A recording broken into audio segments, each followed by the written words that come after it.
bom dia, boa tarde, boa noite, meu amigo prevencionista, tudo bom com você? Eu sou Victor Costa, estou aqui para mais um vídeo nosso de quinta-feira e mais um podcast de sexta-feira, né? Se você viu o vídeo da semana passada, a gente gravou pela primeira vez, se eu não me engano, um local aberto, diferente. Eu gostei da ideia e agora de vez em quando eu vou tentar fazer alguma coisa diferente, ao invés de ficar sempre a mesma coisa, bonitinho, arrumadinho, né? Cabelo penteado, às vezes sim, às vezes não. Então eu tô fazendo um trajeto de Toledo para Curitiba. Parei para almoçar agora, é domingo, 11 ó, 1h30 da tarde, e resolvi gravar esse vídeo aqui. Eu queria abordar com vocês a questão por que os profissionais de segurança e saúde do trabalho eles têm tanta dificuldade em receber algumas negativas, ou pior, por que muitas das vezes o próprio profissional de segurança e saúde ele já parte que a negativa vai existir. Ele às vezes nem pergunta e ele já parte do preceito que é muito caro, que ninguém vai ouvir ele, que ninguém vai dar a importância ao que ele vai falar, que a empresa não vai querer arcar com esse custo, que assim não vai funcionar. Por que grande parte dos profissionais de segurança e saúde tem essa crença limitante? A gente até gravou um vídeo falando sobre a questão de crença limitante, eu vou deixar aqui. Então é isso que eu quero abordar rapidamente aqui, antes do meu almoço, com vocês, beleza? Então, se está interessado, se está curioso, fica aqui com a gente, que a gente vai para a vinheta. Valeu!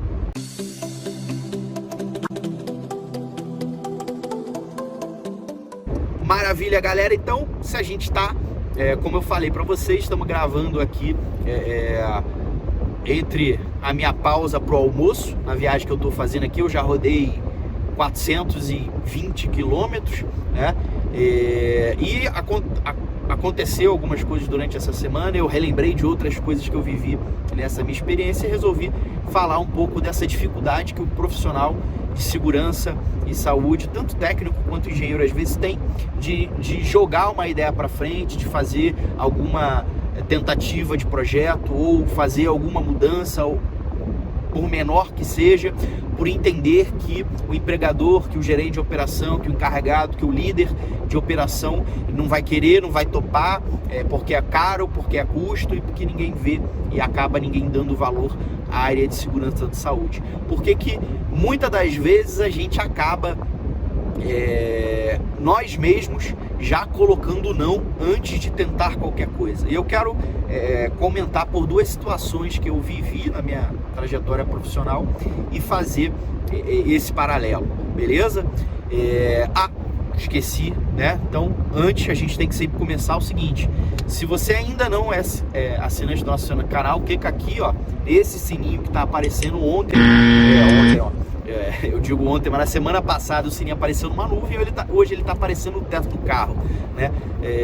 Então clica nesse sininho e ajuda a gente nessa relação de reciprocidade, onde a gente traz conteúdo, informação e conhecimento que a gente vai acumulando ao longo desses anos da área de segurança, e você tem que apenas clicar nesse sininho e compartilhar para o maior número de profissionais de segurança e saúde, beleza? Então o primeiro caso que eu quero contar foi uma vez que eu cobrei determinado treinamento para um pessoal que trabalhava comigo, de NR35, de algumas equipes que trabalhavam. Eu falei: ô fulano aqui, por que o pessoal ainda não fez o treinamento de NR35? Ah não, eu já falei com o encarregado 3, 4 vezes, o cara não libera a equipe, não sei o que, papapá. Eu falei: tá, bicho, mas você já conversou com o engenheiro da obra? Ah não, mas não vai adiantar, que não sei o que. Eu falei: beleza, tranquilo. Aí eu, no meu papel da área de supervisão, de coordenação, fui conversar com o engenheiro da obra. Ô fulano, eu tô com uma certa dificuldade, a gente tem entre 10 não lembro agora o número exato, 10 a 15 pessoas que precisam fazer o curso de NR35. A gente precisa atender essa demanda da legislação, até porque é importante o pessoal que está trabalhando ficar consciente de alguns riscos, para a gente não ter problema, não ter um acidente aqui na obra, e a gente precisa fazer isso o mais rápido possível. Eu conversei com o Joãozinho aí, que é o técnico. Ele falou que já tá com dificuldade do pessoal ser liberado, que o encarregado da obra não tá querendo liberar. Eu falei, Vitor, mas ninguém conversou comigo, ninguém me pediu nada, ninguém falou comigo. Inclusive, semana passada choveu 2 dias, a gente podia ter feito isso na semana passada. Se alguém tivesse conversado isso comigo, isso já tinha sido resolvido, né? Então, esse é o primeiro caso. Então, o técnico de segurança, no caso, na obra, ele não falou com a pessoa que era responsável mor, né? Não é questão de passar, mas ele vai passar por cima do encarregado. Não, ele tentou o encarregado não atendeu a demanda dele, e ele tem que tentar com outra pessoa, né? E outra coisa que eu falei, bicho, olha só, não fique esperando ele liberar, marca o dia, marca a hora, vai pra lá no dia e na hora combinado. Eu marquei no dia 11 de novembro às 8 horas. Ô fulano, eu preciso que me libere pelo menos 5 pessoas no dia tal. Marca a hora. Ele foi pra lá, tu vai pra lá, monta as coisas. Ah, Vitor, não apareceu ninguém. Beleza. Marca a meia horinha, falou, porra, fulano, tu não mandou ninguém e tal, não sei o quê. Marca outra vez. Não tem jeito, não tem forma. Infelizmente, a nossa cultura não é a cultura só da empresa, a cultura do povo brasileiro é uma cultura que não pensa em prevenção, é uma cultura que é uma cultura às vezes até de jeitinho. Então, infelizmente, se a gente quer fazer alguma coisa diferente, se a gente quer colocar a segurança e saúde do trabalho na cabeça das pessoas, a gente tem que chover no molhado, enxugar gelo. Então, a gente vai correr atrás, não tem outra forma. A gente ficar reclamando, mas o encarregado não libera, mas ninguém deixa. Gente, marca e aparece no dia. Faz isso 2, 3 vezes, que eu tenho certeza que um dia ele vai ficar sem graça e vai liberar, nem que seja um cara para você, tá? Até porque ele vai ver que ele está desrespeitando você como profissional. E muitas das vezes a pessoa pode não levar muita fé no trabalho, mas quando ele percebe que ele está desrespeitando você como profissional, às vezes ele muda de postura. Então vale a pena testar isso, tá? Outro exemplo, tá? Foi uma outra situação onde o técnico de segurança, né, ele estava com uma certa... na verdade ele estava com um problema numa máquina, e eu conversando com ele falou, a máquina está com esse problema, assim, bicho, então a gente precisa parar esse equipamento, já que é um problema crítico, é um problema de risco, que isso pode causar algum dano, um acidente muito sério. Não, mas Vitor, pô, aqui só tem essa máquina e a outra, se parar essa máquina a gente vai ficar com problema, que não sei o que. Eu falei, fulano, olha só, você é um profissional de segurança, você tem que ser o filtro, você que tem que ser a régua que vai balizar aquilo que é possível, que não é possível. Infelizmente, a gente às vezes não tem o dom ou quer parar, a gente não quer atrapalhar. Eu sou a favor de que a empresa rode, eu sou a favor que a produção toque, até porque se a produção não rodar, se a produção não correr, não tem como pagar a gente, mas a gente tem que ter um bom senso, né? Então a palavra tem que ser minha, não tem que partir de mim, profissional de segurança e saúde. Não, deixa rodando, porque só vai prejudicar a produção. Se você vê que é uma situação crítica, que é uma situação de risco grave eminente, que é uma situação que pode vir, tem grande probabilidade de causar um acidente, você tem que ser o cara que vai falar parar. E eu fiz isso, conversei com o supervisor dele, e o próprio supervisor falou, não, Vitor, pode parar, eu não sei nem por que essa máquina está rodando ainda, já devia ter parado, né? Então às vezes a gente fica com medo ou receio de fazer o nosso trabalho da forma com que a gente deveria fazer, porque a gente fica imaginando o que as pessoas vão falar, o que elas vão pensar, ou até a gente pensa em perder o emprego. Só que infelizmente ou felizmente isso faz parte do nosso trabalho. Se o supervisor, o gerente de operação dele falar, não, Vitor, a máquina vai trabalhar assim mesmo, eu não quero saber de segurança, isso é outra história.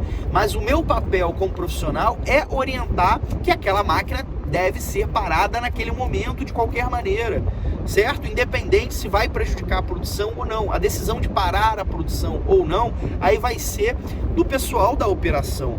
Mas o filtro, a régua tem que ser nosso, independente das circunstâncias, se a gente vai ser mandado embora ou não, tá? Mas a gente precisa fazer o nosso trabalho. Outro detalhe também, aproveitando, né? Uma vez eu estava rodando uma outra obra e eu vi uma condição, né? O pessoal estava passando pela beirada, eu chamei o técnico de segurança e falei, bicho, por que você não sugere aos trabalhadores, né, que mudem a forma com que eles estão passando ali, um para, o outro passa por dentro, para evitar que eles passem muito próximo do beiral, né?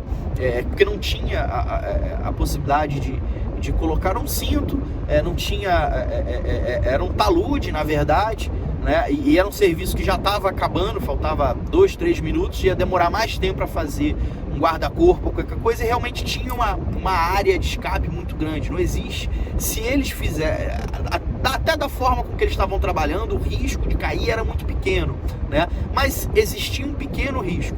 E eu falei, tá, mas eu falo com eles depois. Não, bicho, fala agora, vai lá, conversa com eles, juntou todo mundo, a gente conversou com o pessoal, orientou, ficamos lá monitorando, passamos depois e vimos o que eles estavam fazendo e reduzindo o risco, certo? Então, a gente, como profissional de segurança, seja técnico, engenheiro, tecnólogo, até um estagiário mesmo, a gente tem que ver que a gente tem que ser o filtro, a gente tem que ser a régua que vai definir o que pode, o que não pode, sempre com bom senso, avaliando a situação e avaliando as consequências que a situação pode trazer para o dia a dia da profissão. E as consequências que isso vão ter, se alguém vai ficar chateado, se alguém vai ficar triste, se alguém vai pedir para demitir a gente, se a gente efetivamente vai ser demitido ou não, isso é uma consequência da profissão e a gente tem que aprender a viver com essas possibilidades.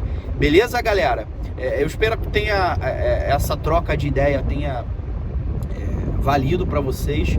É uma coisa que já aconteceu no meu dia a dia, acontece com frequência, os técnicos, e principalmente às vezes os técnicos, mas eu vejo o engenheiro de segurança do trabalho também com receio de tomar algumas atitudes. Eu, particularmente, às vezes também fico com o pé atrás de tomar algumas atitudes. Eu nunca fui um profissional aquele de bater de frente, de discutir, de embater, às vezes até, sinceramente, algumas vezes abaixei a cabeça em alguns momentos que eu achava que não deveria ter abaixado a cabeça.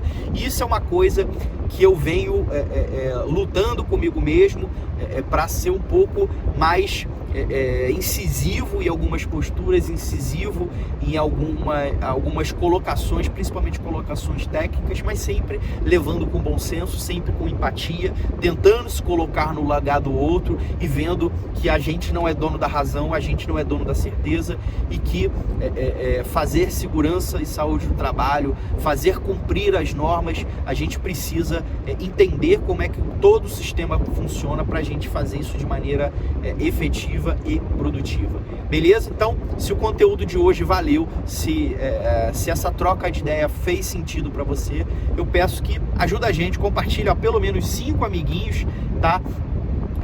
Que você entenda que esse conteúdo vai ajudar no dia a dia da profissão. Beleza? Espero que você tenha gostado desse vídeo um pouco diferente aqui, como eu falei, de dentro do carro, com um visual um pouco diferente, né? Vou almoçar. Se alguém está na hora do almoço, bom almoço. Se está na hora da janta, boa janta. Se está na hora do café, bom café. Valeu, abraço, fui!